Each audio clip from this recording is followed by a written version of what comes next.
দিনাজপুর জেলা এবং ঠাকুরগাঁও জেলায় ঈদকে সামনে রেখে অনাকাঙ্ক্ষিত ছিনতাই, চাঁদাবাজি ও সন্ত্রাসী কর্মকাণ্ডে রোধকল্পে এবং ঘরমুখী বিভিন্ন পেশাজীবী মানুষের যাতায়াত ও নিরাপদ নিশ্চিত করতে বিশেষ বিশেষ রাস্তায় ও মোড়ে চেকপোস্ট স্থাপন করে বেআইনি পণ্য ও বস্তু পরিবহন রোধে বিভিন্ন যানবাহন তল্লাশি করা হচ্ছে।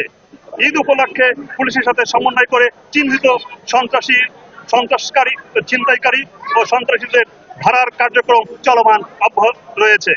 সর্বোপরি সকলের সন্দেহজনক তথ্য দ্রুত CPC 1 র্যাব 13 দিনাজপুর ক্যাম্পে মোবাইল নম্বর আমি বলে দিচ্ছি 0177771111 এবং 017777113112 জানানোর জন্য অনুরোধ করা হলো।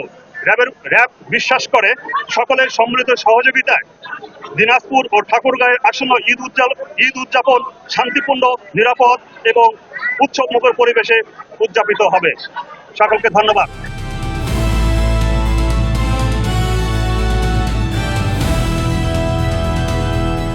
দিনাজপুর টিভি মানুষের জীবনের কথা বলে।